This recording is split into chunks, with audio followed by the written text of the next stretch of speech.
Hello students, I am VLN Swarupini, lecturer in biochemistry from Sri Venkateswara College of Arts and Sciences, which is affiliated to Adikavi Nannaya University, Rajahmundry.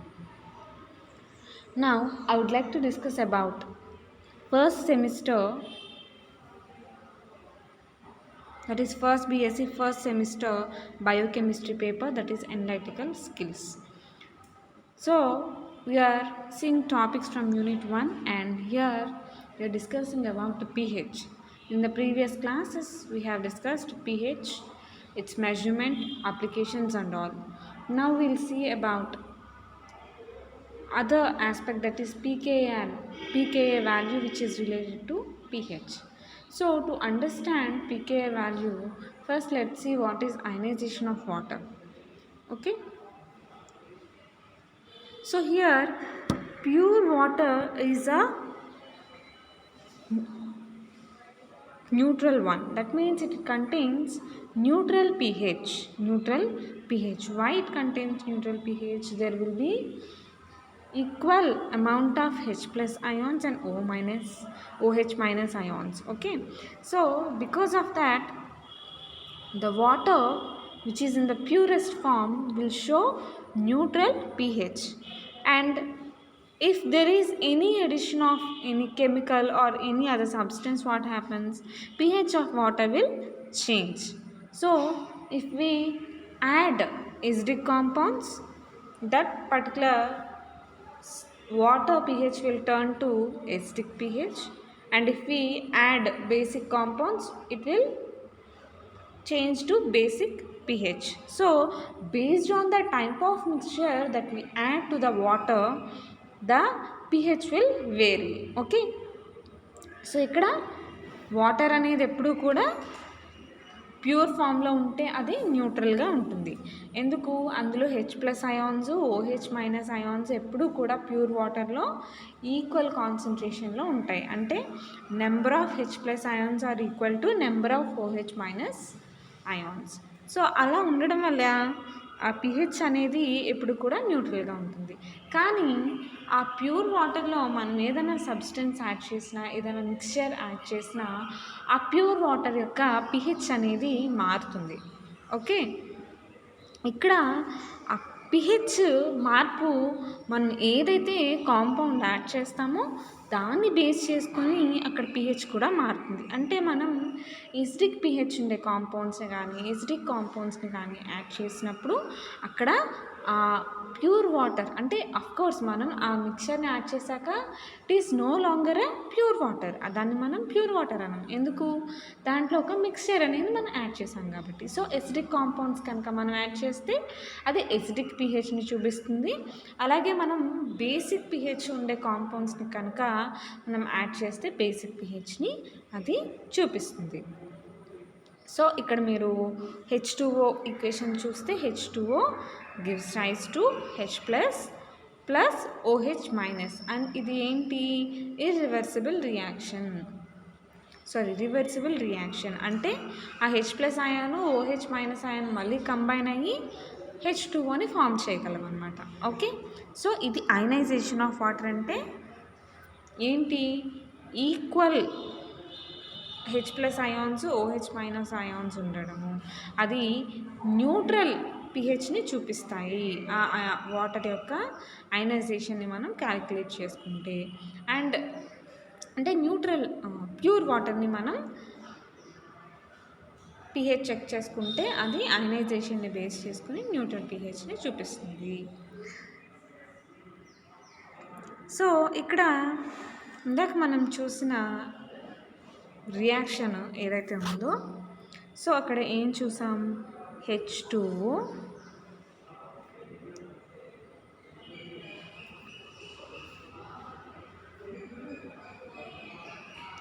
H plus OH minus. This is the equation that we have seen in the previous slide. So ఇక్కడ product ఇది H plus.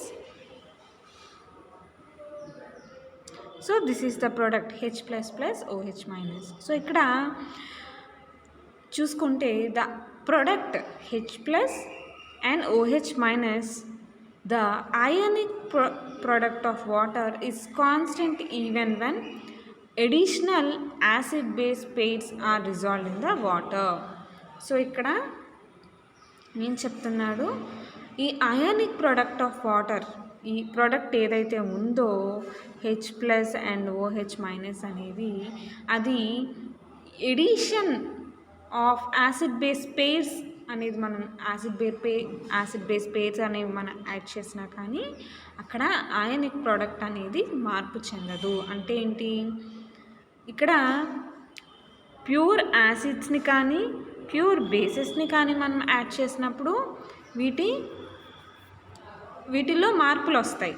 అలా కాకుండా acid base పెయిర్స్ని, అంటే suitable pairs, for example ఇది ఒక H+ ion, ఇది OH- ion. So ఈ రెండిటికి కంపాటబిలిటీ ఉంటుంది. సో అవి ఏమవుతాయి, అప్పుడు ఆ రెండు అటాచ్ అవుతాయి. అవి ఫ్రాంక్గా చెప్పాలంటే they get attracted to each other and they form association. So ఇక్కడ అలాగే యాసిడ్ బేస్ పేర్స్ అనేవి ఉంటాయి. అంటే ఒక పర్టికులర్ యాసిడ్ కాంపౌండ్ అనేది ఇంకొక పర్టికులర్ బేస్తో అది పేర్ని ఫామ్ చేస్తుంది అనమాట. దాన్నే యాసిడ్ బేస్ పేర్ అని మనం చెప్పుకుంటాం. సో ఈ యాసిడ్ బేస్ పేర్స్ని మనం యాడ్ చేసినప్పుడు అక్కడ అయోనిక్ ప్రోడక్ట్ అనేది మార్పు చెందదు. There will be no difference in the ionic product of the water. ఇక్కడ అయోనిక్ ప్రోడక్ట్ అంటే ఏంటి, ఈ H+ OH- ఏదైతే ఉందో అది అయోనిక్ ప్రోడక్ట్ ఆఫ్ వాటర్ అవుతుంది. ఓకేనా? అంటే ఏంటి, ప్యూర్ యాసిడ్స్ అంటే ఒత్తి యాసిడ్స్ని లేదా బేసెస్ని మనం యాడ్ చేస్తే దానిలో మార్పులు చెందుతాయి. కానీ మనం ఒక యాసిడ్ బేస్ పెయిర్ని యాడ్ చేస్తే కనుక ఆ ఏదైతే అయానిక్ ప్రోడక్ట్ ఆఫ్ వాటర్ ఉందో దానిలో చేంజెస్ అనేవి రావు. అంటే అక్కడ ఏదైతే అయానిక్ ప్రోడక్ట్ ఆఫ్ వాటర్ ఉందో అది కాన్స్టెంట్గా ఉంటుంది. ఓకే, సో ఇక్కడ ఎగ్జాంపుల్ చూడండి. at 25 degrees centigrade pure water contains H+ and OH- and concentration of 1 into 10 to the power of -7 moles per liter -1 each. That means each means this is the concentration for each H+ ion and also OH- ion. So దీనివల్ల ఏమవుతుంది, అందుకే ఇక్కడ pH అనేది neutral which shows at the 7. అంటే pH స్కేల్లో మనం ఆ pH value చూసుకున్నప్పుడు మనకి 7 చూపిస్తుంది. ఎందుకంటే దాని కాన్సన్ట్రేషన్ ఎలా ఉంది, 1 into 10 to the power of -. ఉంది. సో దానివల్ల ఏమైంది pH అనేది 7 దగ్గర చూపిస్తుంది. ఇక్కడ ఈ 1 into 10 to the power of -7 H+ అయాన్కి ఉంటుంది, OH- అయాన్కి ఉంటుంది. అలాగే ఇది ఒక పర్టికులర్ టెంపరేచర్ దగ్గర మాత్రమే ఉంటుంది, అదే 25 degrees centigrade. సో ఇక్కడ ఏంటి, H+ అయాన్కి OH- అయాన్కి కాన్సన్ట్రేషన్ అనేది 1 into 10 to the power of -7 ఉంటుంది. అందులో మార్పు ఉండదు. అది కూడా ఎక్కడ, అంటే particular temperature call 25 degrees centigrade. 25 degrees centigrade అంటే almost room temperature. Okay, so అక్కడ pH అనేది 7 ఉంటుంది. సో ఈ అయనైజేషన్ గురించి కాస్త మనం ఎక్కువ అంటే ఇక్కడ యాసిడ్ బేస్ పెయిర్ అని అనుకున్నాం కదా, సో దాని గురించి మనకు తెలియాలంటే కాస్త ఎక్కువ ఇన్ఫర్మేషన్ చూడాలి. సో అదేంటో చూడండి. ఇక్కడ చిన్న రియాక్షన్ ఇచ్చాడు చూడండి. యాసిడ్ అంటే యాసిడ్ని HA కింద మెన్షన్ చేశాడు. Wait, I'll take a different colour. Okay, so HA అనే దాన్ని యాసిడ్గా తీసుకుని H2Oని బేస్గా తీసుకుంటే ఇక్కడ ఒక కాంజుగేట్ యాసిడ్ ఒక కాంజుగేట్ బేస్ అనేవి ఫామ్ అవుతాయి. ఓకే, సో ఇక్కడ H3O+ అనేది కాంజుగేట్ యాసిడ్ కానీ, H3O+ అనేది కాంజుగేట్ యాసిడ్ కానీ, HCl అనేది కాంజుగేట్ బేస్ కానీ ఫామ్ అవుతాయి అన్నమాట. సో ఇక్కడ ఇద్దరు సైంటిస్టులు, బ్రాంటెస్టెడ్ అండ్ లౌరీ అనే ఇద్దరు సైంటిస్టులు ఏం చేశారంటే వాళ్ళు ఈ ప్రాసెస్ని ఎలా చెప్పారంటే ఈ యాసిడ్స్ అండ్ బేసెస్ అనేవి ఎలా ఉంటాయంటే, యాసిడ్ అనేది ప్రోటాన్ని డొనేట్ చేస్తుంది, బేస్ అనేది ప్రోటాన్ని యాక్సెప్ట్ చేస్తుంది. సో యాసిడ్ అనేది ఏంటి, it is ready to donate. Base అనేది ఏంటి, it is ready to accept. So ఇక్కడ మీరు సింపుల్గా ఎలా గుర్తుపెట్టుకోవాలి, మనందరికీ తెలుసు యాసిడ్స్ అనేవి కొంచెం స్ట్రాంగ్గా ఉంటాయి, వాటి యాక్టివిటీ అనేది స్ట్రాంగ్గా ఉంటుంది. సో అది స్ట్రాంగ్ కాబట్టి అది ఏం చేస్తుంది, దానిలో ఉండే ప్రోటాన్స్ని అది ఈజీగా ఇవ్వడానికి యాక్సెప్ట్ చేస్తుంది అన్నమాట. ఓకే, అంటే ఏంటి, ఇమాజిన్ ఒక రిచ్ పర్సన్ ఉన్నారు. సో వాళ్ళ దగ్గర ఉన్న మనీని వాళ్ళు ఇవ్వడానికి, అంటే వాళ్ళ దగ్గర చాలా మనీ ఉంది కాబట్టి దే కెన్ ఈజీలీ డొనేట్. అలాగే ఎవరైతే పూర్ ఉంటారో వాళ్ళు ఏంటి, దే కెన్ యాక్సెప్ట్, అంటే వాళ్ళ దగ్గర లేదు కాబట్టి దే కెన్ యాక్సెప్ట్. సో అలాగే ఇక్కడ యాసిడ్ అనేది డొనేట్ చేయడానికి, బేస్ అనేది యాక్సెప్ట్ చేయడానికి ఎప్పుడూ రెడీగా ఉంటాయి. సో ఇక్కడ స్ట్రాంగ్ యాసిడ్ అనేది ఏంటి, డిసోసియేట్స్ ఫుల్లీ. ఓకే, చాలా ఈజీగా డిసోసియేట్ అవుతుంది. Weak acid only partially dissociates. అంటే ఏంటి, ఇక్కడ ఏదైతే స్ట్రాంగ్ యాసిడ్ ఉందో అది చాలా ఈజీగా ఏంటి, ఫుల్ కంప్లీట్గా దాన్ని దగ్గరున్న ప్రోటాన్స్ని ఇవ్వడానికి అది రెడీగా ఉంటుంది. అదే వీక్ యాసిడ్ అయితే అది కొంచెం కంప్లీట్గా డొనేట్ చేయదన్నమాట, అది పార్షియల్గా డిసోసియేట్ అవుతుంది. సో ఇక్కడ యాసిడ్స్ అనేవి ఏం చేస్తున్నాయి, స్ట్రాంగ్ యాసిడ్ ఒకలాగా, వీక్ యాసిడ్ ఒకలాగా పనిచేస్తున్నాయి. Okay, strong acid, weak acid రెండు డిఫరెంట్గా పనిచేస్తున్నాయి. అంటే స్ట్రాంగ్ యాసిడ్ అయితే ఈజీ, అది ఏంటి, కంప్లీట్గా డిసోసియేట్ అవుతుంది. వీక్ యాసిడ్ అయితే పార్షియల్గా డిసోసియేట్ అవుతుంది. సో ఇక్కడ మనం చూసుకుంటే acids with Ka value lesser than 1 are considered as weak acids. So ఇక్కడ Ka అంటే ఏమిటంటే nothing but it is a constant అనమాట. సో ఇక్కడ మీరు Ka గురించి తెలుసుకోవాలంటే ఇక్కడ చూడండి, understanding the concept of Ka before pKa. So బేసిక్గా ఇక్కడ మనం ఏం తెలుసుకోవడానికి ట్రై చేస్తున్నాం, pKa వాల్యూ pHకి ఎలా రిలేటెడ్ అయింది, how pKa is related to the pH అనేది మనం తెలుసుకోవడానికి ట్రై చేస్తున్నాం. సో ఇక్కడ pKa అనేది ఏంటి అంటే లాగరిథమిక్ యాసిడ్ డిసోసియేషన్ కాన్స్టెంట్. ఏంటి, లాగరిథమిక్ యాసిడ్ డిసోసియేషన్ కాన్స్టెంట్. మరి pH అంటే ఏంటి, pH అనేది it is negative logarithm of hydrogen ion concentration, negative logarithm of H+ ion concentration. So ఇక్కడ pKa అనేది ఏంటి, లాగరిథమిక్ యాసిడ్ డిసోసియేషన్ కాన్స్టెంట్. ఇందులో Ka అనేది ఏంటంటే ఇది యాసిడ్ డిసోసియేషన్ కాన్స్టెంట్ అన్నమాట, యాసిడ్ డిసోసియేషన్ కాన్స్టెంట్. సో ఇందాక ఏం చెప్పాడు, Ka వాల్యూ 1 కన్నా తక్కువ ఉంటే అక్కడ దాన్ని వీక్ యాసిడ్గా చెప్తాము అని చెప్పాడు, అవునా? ఏమని చెప్పాడు, pKa వాల్యూ అనేది లెస్ దాన్ 1 ఉంటే దాన్ని వీక్ యాసిడ్గా కన్సిడర్ చేస్తాము అని చెప్పాడు. సో ఇక్కడ చిన్న ఎగ్జాంపుల్ కూడా ఇచ్చాడు, ఏంటి, ఎసిడిక్ యాసిడ్ యొక్క pKa వాల్యూ గురించి ఇక్కడ ఎక్స్ప్లెయిన్ చేశారు, కానీ మీకు అది అంత అక్కర్లేదు.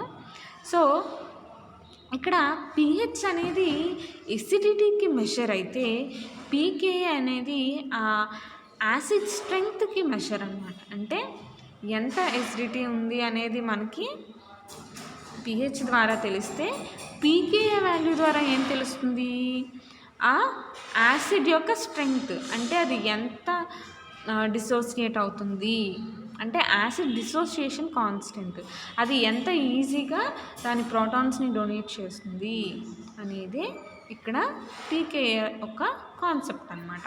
ఓకేనా? సో ఇక్కడ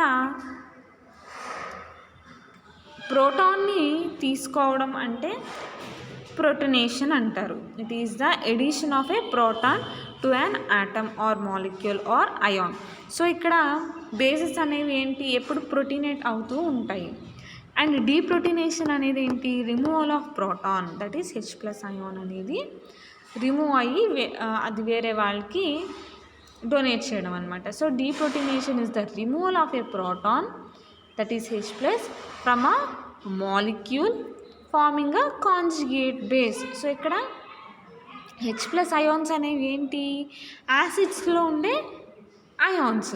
సో యాసిడ్స్లో ప్రజెంట్ అయ్యే అయాన్స్ ఇవి వెళ్ళి ఏం చేస్తాయి, బేసిస్తో బైండ్ అవుతాయి. అంటే ఏంటి, ఏవైతే బేసిస్ ఉంటాయో అవి ఈజీగా ఈ ప్రోటాన్స్ని యాక్సెప్ట్ చేస్తాయి. యాక్సెప్ట్ చేసినప్పుడు అక్కడ కాంజుగేట్ బేస్ అనేది ఫామ్ అవుతుంది. సో ఆ కాంజుగేట్ బేసెస్ ఫామ్ అవ్వడానికి ఈ డీప్రోటీనేషన్ జరుగుతుందన్నమాట. So here the relative ability of a molecule to give up a proton is measured by its pKa value. మీకు కంప్లీట్గా అర్థమైందని అనుకుంటున్నాను. ఏంటి ఇక్కడ pKa వాల్యూ అంటే, ఇక్కడ ఒక ప్రోటాన్ని ఈజీగా వేరే బేస్కి డొనేట్ చేసే ఆ ఎబిలిటీని రిలేటివ్ ఎబిలిటీ అనే మనం pKa వాల్యూగా మెజర్ చేసుకుంటాం. Relative ability of a molecule to give up a proton అంటే ఒక యాసిడ్ ఏదైతే ఉందో అది ఒక ప్రోటాన్ని లూజ్ చేసుకునే ఎబిలిటీనే మనం pKa వాల్యూగా మెజర్ చేసుకుంటాము, లేదా pKa వాల్యూగా దాన్ని తీసుకుంటాం. ఓకేనా. సో ఇక్కడ లో pKa వాల్యూ ఉందంటే ఏంటి, ఆ యాసిడ్ ఏదైతే ఉందో ఈజీగా ఆ ప్రోటాన్ని బేస్కి డొనేట్ చేస్తుంది అనమాట. A low pKa value indicates that the compound is acidic and will easily give up its proton to a base. అంటే pKa వాల్యూ చాలా లో ఉంటే ఏంటి దాని అర్థం అంటే, ఇక్కడ ఆ కాంపౌండ్ చాలా ఈజీగా ఆ పర్టికులర్ ప్రోటాన్ని అది డొనేట్ చేస్తుంది అని అర్థం అనమాట. సో ఆ డొనేషన్ మళ్ళీ దేనికి, బేస్కి డొనేట్ చేస్తుంది. సో ఇక్కడ ఎట్ pH వాల్యూ లెస్ అంటే లెస్ pH ఉంటే మనం దాన్ని ఏమని చెప్తాము, యాసిడ్ అని చెప్తాము. అంటే 7 కన్నా తక్కువ ఉంటే దాన్ని మనం యాసిడ్ అని చెప్తాము. అంటే ఇంకా 7 నుంచి ఇంకా తగ్గే కొలది అది ఎక్కువ హయ్యర్ ఎసిడిక్ నేచర్ ఉంటుంది కదా. So at pH values less than pKa value protonated acid form is more. that means ఇక్కడ ఎప్పుడైతే ఒక కాంపౌండ్కి pH వాల్యూ కన్నా తక్కువ pKa వాల్యూ ఉంది అంటే, ఫర్ ఎగ్జాంపుల్ ఒక కాంపౌండ్ని తీసుకుంటే దానికి pH వచ్చేసి ఒక 5 ఉంది, pKa వాల్యూ వచ్చేసి 4 ఉంది. సో అప్పుడు మనం ఆ కాంపౌండ్ని ఏమని చెప్తామంటే ఎక్కువ ప్రొటీనేషన్ జరిగే ఛాన్సెస్ ఉన్నాయి. Protonated acid form is more, it will give out its H+ ions. So H+ అయాన్స్ని ఇది చాలా ఎక్కువగా ఇచ్చేస్తుంది అని దాని అర్థం అన్నమాట. ఓకే. అదే pH వాల్యూ కన్నా ఎక్కువ pKa వాల్యూ ఉంటే దాన్ని మనం ఏం చెప్తామంటే deprotonated base form is more than the solution. అంటే అక్కడ ఏంటి, it will take H+ ions to neutralize the pH and bring it down. So ఇక్కడ అంటే pH వాల్యూ ఎలా రిలేట్ అయ్యింది pKa వాల్యూకి అనేది ఈ 2 కండిషన్స్ మనకి ఎక్స్ప్లెయిన్ చేస్తుంది. అంటే pH కన్నా pKa తక్కువ ఉంటే ఏంటి, అక్కడ H+ అయాన్స్ని చాలా ఈజీగా ఇచ్చేస్తుంది. అదే అలా కాకుండా pH వాల్యూ కన్నా pKa వాల్యూ అనేది ఎక్కువ ఉంటే అక్కడ ఏంటి, అక్కడ H+ అయాన్స్ని ఎక్కువగా తీసుకుని న్యూట్రలైజ్ చేస్తుంది. ఓకే, అర్థమైందని అనుకుంటున్నాను. మరి ఇంకా ఏమైనా డౌట్ ఉంటే నన్ను అడగండి. సో ఇక్కడ ఎప్పుడైతే అంటే థర్డ్ కండిషన్ ఇది, ఇందాక ఏం చెప్పుకున్నాం, pH కన్నా pKa ఎక్కువ ఉంటే H+ అయాన్స్ అనేవి ఈజీగా వెళ్ళిపోతాయి. అలాగే pKa వాల్యూ pH కన్నా ఎక్కువ ఉంటే హెచ్ ప్లస్ అయాన్స్ని ఎక్కువగా తీసుకుంటుంది. So the third condition is pKa value లేదా పిహెచ్ రెండు ఈక్వల్ కాన్సన్ట్రేషన్లో ఉంటే అప్పుడు కాంజుగేట్ బేస్ ఫామ్ అవుతుంది. సో ఇందాక ఏం చెప్పుకున్నాం అసలు మనం ఫస్ట్ కాంజుగేట్ బేస్ అనేది ఫామ్ అవుతుంది ఈ డీప్రొటోనేషన్ జరగడం వల్ల అని చెప్పుకున్నాం. ఓకే, ఈ కాంజుగేట్ బేస్ ఫామ్ అయినప్పుడు కూడా ఏంటి పీహెచ్లో వేరియేషన్స్ రావు. ఓకే, సో ఇక్కడ ఏమవుతుంది పీహెచ్ పీకే రెండు ఈక్వల్గా ఉంటే అక్కడ కాంజుగేట్ బేస్ ఫామ్ అవుతుంది అనమాట. సో అంటే ఫస్ట్ పీకేఏ గురించే డైరెక్ట్గా చెప్పేయకుండా అంటే ఈ కాన్సెప్ట్స్ అన్నీ చెప్తే మీకు అసలు పీకేఏ అంటే ఏమిటని అర్థమవుతుందని ఫస్ట్ ఇదంతా ఎక్స్ప్లెయిన్ చేసి పీకేఏ గురించి చెప్పుకుంటున్నాం. సో ఇక్కడ పీకేఏ ఏంటి, pKa of an acid group is defined as the pH at which the protonated and unprotonated species are present in equal concentration. So ఇక్కడ ఏంటి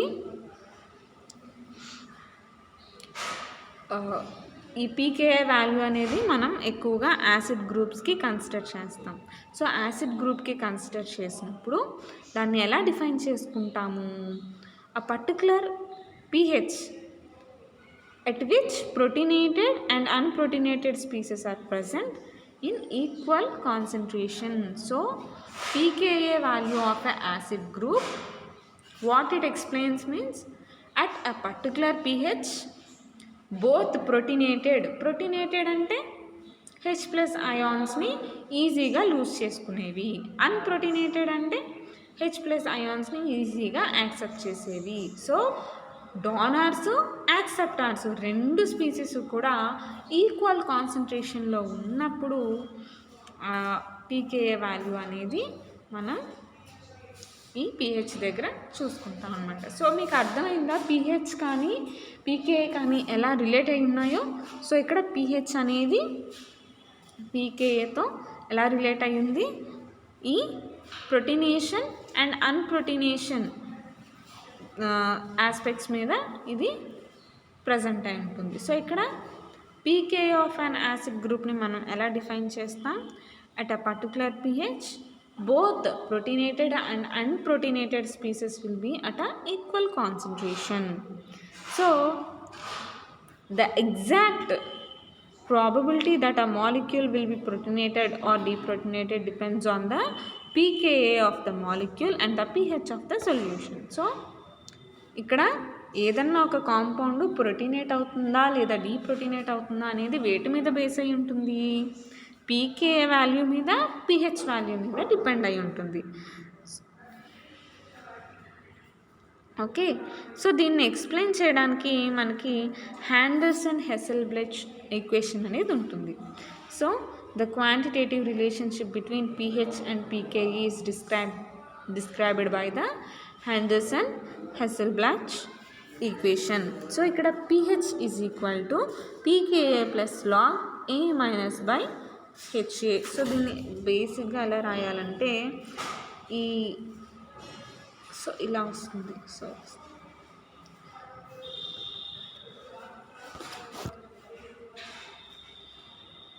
pH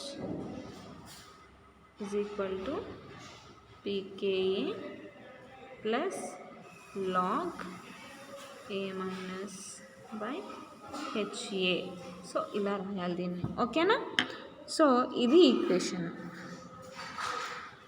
సో బోత్ సైడ్స్ మనం multiply చేసుకుంటే log minus లాగ్తో minus log H plus is equal to minus log Ka minus log HA by A minus అని వస్తుంది.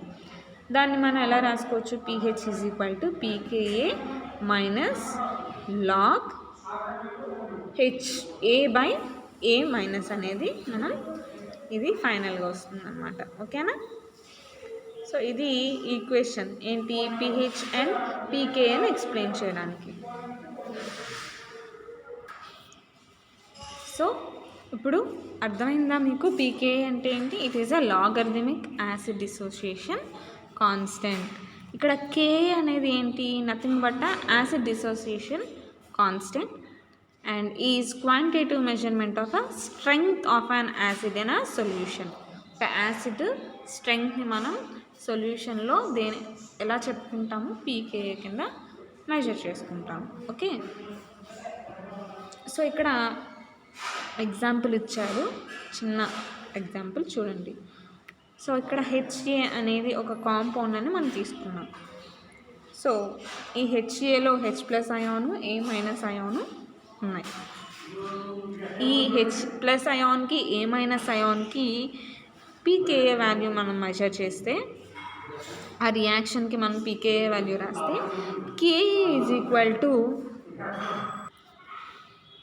So KE is equal to A minus into H plus by HA. So ఇలా మనం దాన్ని రాసుకోవచ్చు అనమాట. So ఇక్కడ expressing SDT in terms of KA can be inconvenient for practical purposes, therefore pKa is used, and pKa can be defined as the negative base 10 log of acid dissociation constant of a solution. So Ka ni manam practical పర్పస్కి use చేసుకోవడం అనేది కాస్త కష్టం కాబట్టి దాన్ని logarithmic వాల్యూలో మనం చూపించుకుంటాం. దాన్నే pKa, logarithmic acid association constant అని చెప్తామన్నమాట.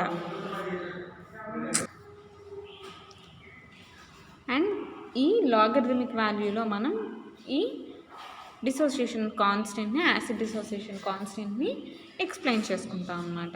So pKa can be defined as the negative base 10 logarithm of acid dissociation constant. So దీన్ని ఎలా రాస్తాం, pKa is equal to minus log 10 Ka. Okay,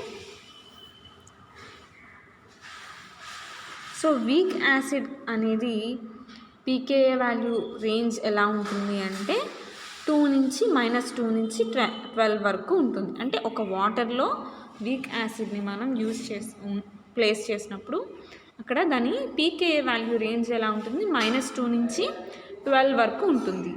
acids with pKa value of less than about -2 are set to be strong acids. So -2 కన్నా తక్కువ ఉండేవి ఏంటి, strong acids అన్నమాట. So మనం ఈ పీకేఏ వాల్యూని డిటర్మైన్ చేయడానికి టైట్రేషన్ కర్వ్స్ని యూస్ చేయొచ్చు. అంటే టైట్రేషన్ కర్వ్ని మనం డ్రా చేసుకుని దేనికి మధ్య, పీహెచ్కి వాల్యూమ్ టైట్రేషన్కి మధ్య మనం గ్రాఫ్ డ్రా చేసుకుని ఒక కర్వ్ డ్రా చేసుకుని దాని ద్వారా, అలాగే స్పెక్ట్రోస్కోపిక్ మెథడ్స్ ద్వారా అంటే స్పెక్ట్రోఫోటోమెట్రిక్ మెథడ్స్ని యూస్ చేసి, అలాగే ఎన్ఎంఆర్ని యూస్ చేసి కూడా మనం ఈ పీకేఏ వాల్యూస్ని మనం ఐడెంటిఫై చేయొచ్చు. ఓకే, సో ఇక్కడ methods of pKa determination. First method వచ్చేసి పొటెన్షియోమెట్రిక్ టైట్రేషన్ చేసి మనం ఏం చేస్తాము, ఒక టైట్రేషన్ కర్వ్ని డ్రా చేసుకుంటాం అన్నమాట. ఓకే, ఇక్కడ in potentiometric titration a sample is treated with acid or base using a pH electrode to monitor the course of titration. So ఇక్కడ ఏం చేస్తాం, ఒక pH ఎలక్ట్రోడ్ని యూస్ చేసి మనం ఒక శాంపిల్ని తీసుకుంటాం. ఆ శాంపిల్ని దేంతో టైట్రేట్ చేస్తామంటే ఏదైనా యాసిడ్తో కానీ బేస్తో కానీ టైట్రేట్ చేసి అక్కడ మనం పీకేఏ వాల్యూకి ఒక కర్వ్ ఏదైతే వాల్యూస్ వస్తాయో ఆ వాల్యూస్ని ప్లాట్ చేసుకుని ఒక టైట్రేషన్ కర్వ్ని మనం డెవలప్ చేసుకుంటాం అన్నమాట. ఓకే, ఇక్కడ ఒక బ్లాంక్ టైట్రేషన్ అనేది కూడా the pKa value is calculated from the change in shape of the titration curve compared with that of the blank titration without a sample presentation. అంటే ఏంటి, ఒక బ్లాంక్ టైట్రేషన్ కూడా చేస్తాం. అంటే శాంపిల్ తీసుకొని ఒక టైట్రేషన్, శాంపిల్ తీసుకోకుండా ఒక టైట్రేషన్ చేసి అక్కడ ఏదైతే ఆ రెండు గ్రాఫ్స్కి మధ్య చేంజ్ వచ్చిందో దాన్ని మనం అబ్జర్వ్ చేసుకుంటాం అన్నమాట. అది పొటెన్షియోమెట్రిక్ టైట్రేషన్స్ ద్వారా. అలాగే స్పెక్ట్రోఫోటోమెట్రిక్ మెథడ్స్ని యూస్ చేసి కూడా మనం ఈ పర్టికులర్ పీకేఏ వాల్యూని ఐడెంటిఫై చేయొచ్చు. ఇక్కడ పీకేఏ వాల్యూ ఈ స్పెక్ట్రోఫోటోమెట్రిక్ మెథడ్ ద్వారా మనం ఐడెంటిఫై చేయడం అనేది it's a very highly sensitive method అంటే చాలా మైన్యూట్ చేంజెస్ని కూడా ఈ స్పెక్ట్రోఫోటోమెట్రిక్ మెథడ్ ద్వారా మనం ఐడెంటిఫై చేయొచ్చు. So the compound must contain a UV active chromophore. అంటే శాంపుల్కి మనం ఇక్కడ స్పెక్ట్రోఫోటోమీటర్లో యూవీ రేస్తో యూజ్ అవుతుంది కాబట్టి ఆ డివైస్. సో మనం ఇక్కడ యూవీ యాక్టివ్ క్రోమోఫోర్ అనేది అక్కడ యాసిడ్ బేస్ ఏదైతే మనం శాంపిల్ తీసుకుంటున్నామో అందులో యూజ్ చేస్తాం. The compound must contain a UV active chromophore close enough to the site of the acid base function in the molecule. అంటే ఆ యాసిడ్ బేస్కి దగ్గరగా ఈ యూవీ యాక్టివ్ క్రోమోఫోర్ అనేది ఉండాలి. And spectral data are recorded continuously during the course of titration by a diode array spectrometer. So particularly ఇక్కడ diode array spectrometer అనేది use చేసి అక్కడ కంటిన్యూస్గా అక్కడ టైట్రేషన్ జరుగుతున్నంతసేపు కూడా ఆ డేటా అంటే అక్కడ వాల్యూస్ ఏమైతే వస్తాయో వాటిని మనం రికార్డ్ చేసుకుంటాం. అలాగే the absorption spectra of A sample change during the course of the titration to reflect the concentration of neutral and ionised species present. So అక్కడ శాంపిల్లో చేంజెస్ అనేవి వస్తాయి. ఎప్పుడు అంటే కాన్సన్ట్రేషన్ ఆఫ్ న్యూట్రల్, ఈ అయనైజ్డ్ స్పీసెస్ వాటి మార్పును బట్టి, వాటి కాన్సన్ట్రేషన్ బట్టి ఇక్కడ మార్పులు వస్తాయి అన్నమాట. సో అక్కడ అబ్జార్బెన్స్ ద్వారా వర్క్ చేస్తుంది కదా, ఆ అబ్జార్బెన్స్లో వచ్చే లార్జ్ చేంజ్ని pH corresponding to the pKa value అని చూపించుకున్నాం. అంటే ఏంటి, ఇక్కడ లార్జ్ చేంజ్ ఎక్కడ వస్తుంది, పిహెచ్కి పీకేఏ వాల్యూకి ఉండే రిలేషన్షిప్ని బేస్ చేసుకుని ఇక్కడ అబ్జార్బెన్స్లో చేంజెస్ వస్తాయన్నమాట. సో ఈ ప్యూరిటీస్ అండ్ ఇంప్యూరిటీస్ని ఐడెంటిఫై చేయడానికి ఈ స్పెక్ట్రోఫోటోమెట్రిక్ మెథడ్స్ని కూడా యూస్ చేస్తారు. అలాగే ఎన్ఎంఆర్ టైట్రేషన్ని కూడా యూస్ చేస్తారు. Protonation of a basic site leads to the electronic deshielding effect on the adjacent NMR active model nuclei. So ఇవి అంత మీకు అవసరం లేదు, జస్ట్ మీకు అవగాహన కోసం అంటే ఇలా ఈ మెథడ్స్ని యూస్ చేసి మనం ఈ పీకేఏ వాల్యూస్ని ఐడెంటిఫై చేసుకోవచ్చు అని సింపుల్గా చెప్పుకోవడం అన్నమాట.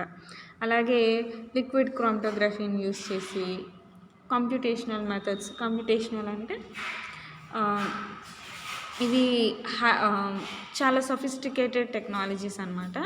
సో ఇలాంటి రకరకాల మెథడ్స్ని యూస్ చేసి మనకి ఈ పీకేఏ వాల్యూస్ని ఐడెంటిఫై చేయొచ్చు. సో అసలు పీకేఏ వాల్యూ వల్ల ఏంటి ఇంపార్టెంట్, దాని అప్లికేషన్స్ ఏంటో చూడండి. సో ఇక్కడ పీకేఏ వాల్యూ అనేది ఏంటి, ప్రోటీన్స్ అండ్ అమైనో యాసిడ్స్ యొక్క సైడ్ చైన్స్.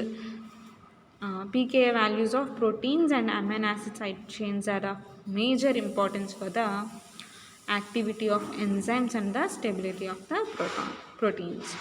సో మనం ఎప్పుడైనా కానీ ఒక ఎంజైమ్ యాక్టివిటీని కానీ ప్రోటీన్ ఎంత స్టేబుల్గా ఉంటుందనేది మనం స్టడీ చేయాలి అనుకున్నప్పుడు ప్రోటీన్ యొక్క పీకేఏ వాల్యూస్ని అలాగే అమైనో యాసిడ్ యొక్క సైడ్ చైన్ పీకేఏ వాల్యూస్ని ఐడెంటిఫై చేసుకుని దాని ప్రకారం మనం తెలుసుకోవచ్చు. Buffer solutions are used extensively to provide solutions that are near the physiological pH for the study of biochemical reactions, and the design of these solutions depending on a knowledge of the pKa values of their components. So ఇక్కడ buffer solutions అనేవి ఒక physiological pH దగ్గర use చేసి ఆ biological రియాక్షన్స్ని మనం study చేయొచ్చు. Okay, అలాగే ఫార్మకాలజీలో ionization of a compound alters its physical behaviour and macro properties. So ఈ అయనైజేషన్ కాంపౌండ్ యొక్క అయనైజేషన్ దగ్గర ఈ ఫిజికల్ బిహేవియర్ అలాగే మ్యాక్రో ప్రాపర్టీస్ అనేవి మారుతూ ఉంటాయి. This is exploited in drug development. So ఇక్కడ కూడా ఈ డ్రగ్ డెవలప్మెంట్లో ఈ అయనైజేషన్ కాంపౌండ్స్ యొక్క ఫిజికల్ బిహేవియర్ మ్యాక్రో ప్రాపర్టీస్ అనేవి మారుతూ ఉంటాయి అన్నమాట, అంటే ఒక డ్రగ్ని డెవలప్ చేసే ప్రాసెస్లో. So to increase the concentration of the compound in the blood by adjusting the pKa of a ionizable group.